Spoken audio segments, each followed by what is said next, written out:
10% of the job titles that exist today did not exist in 2000. Hiring is down 17% year over year. It's going to take 162 years until there is gender balance within artificial intelligence.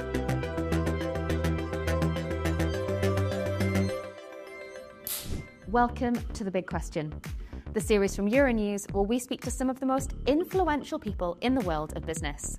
Today, I'm joined by Josh Graf, Managing Director and Vice President for Europe at LinkedIn. So thank you very much for joining me today. Good to see you. So earlier this year, LinkedIn published their first work change report. What are the key takeaways? There are a couple of trends that really stood out for me that were quite surprising. The first one is that for people entering the workforce today, they are likely to have double the number of jobs versus people entering the workforce 15 years ago. I grew up at a time where it was relatively normal for people to be in the workplace for 20, 25, 30 years in the same job. Very, very different situation today. The second piece is around the skills changes that we're seeing. 70% of the skills required for everyday jobs today will have changed by 2030. So huge change over the next 5 years. And not surprisingly, the third trend about artificial intelligence. Huge demand for artificial intelligence skills, very little supply at the moment. Artificial intelligence is going to transform the workplace, it's going to create jobs, it's going to change jobs, and it's going to drive productivity. You mentioned that professionals are going to have twice as many jobs in their career as those who started in the industry 15 years ago. Why is that? I think people are feeling very different about the workplace today. Compensation is the most important reason why people change jobs today. But if you look at the second and third reasons, they have changed over the last decade. People mostly want great learning experiences. And so there's this very different mindset, which is, I'm going to apply for a role, I am going to thoroughly enjoy it, I'm going to learn as much as possible, and then perhaps my loyalty is more to me versus the company, and I'm going to go figure out something that works for me.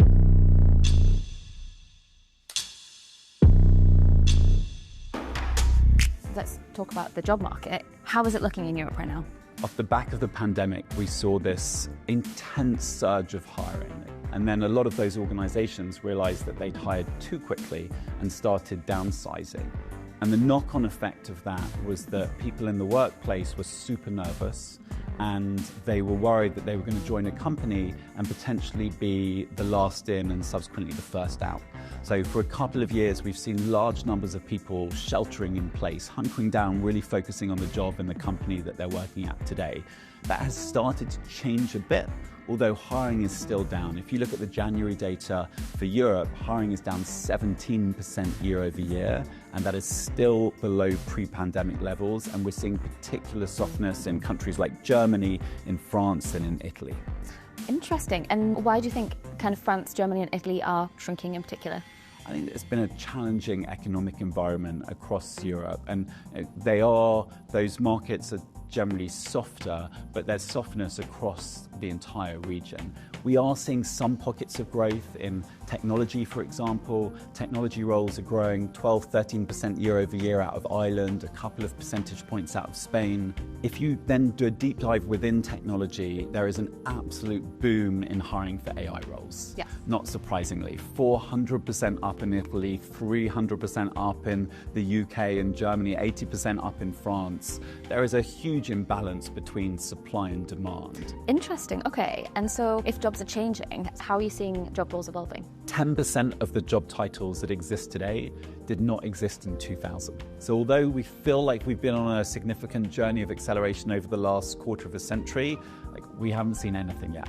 The next 5 years, especially with the advent of AI, is going to fundamentally transform the workforce. And for me, reinforces the urgency for companies to invest in upskilling and reskilling, specifically in the areas of artificial intelligence. How are we seeing diversity and equality in the workforce? AI, for example. Is that as diverse as a modern industry should be? The good news is that there are double the number of women working in AI than there were in 2016. The bad news is that it's going to take 162 years until there is gender balance within artificial intelligence. And that talks to the importance of mentorship programs and sponsorship programs, and really importantly, getting young girls in schools thinking about going into STEM subjects, into science, technology, maths and engineering.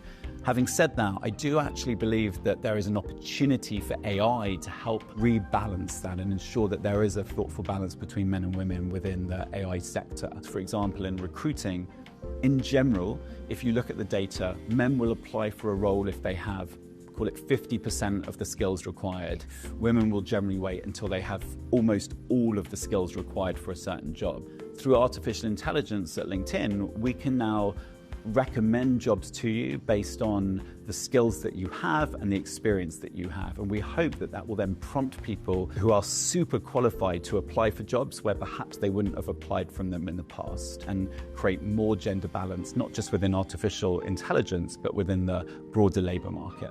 Interesting. And workplace trends since COVID, there was very much a trend of a lot more remote working and then hybrid working.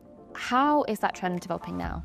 Hybrid work is a fascinating space, and at LinkedIn we've arrived at a place where the majority of our workforce are working in a hybrid environment. And if you look at the stats more broadly, about a third of roles are being advertised as hybrid.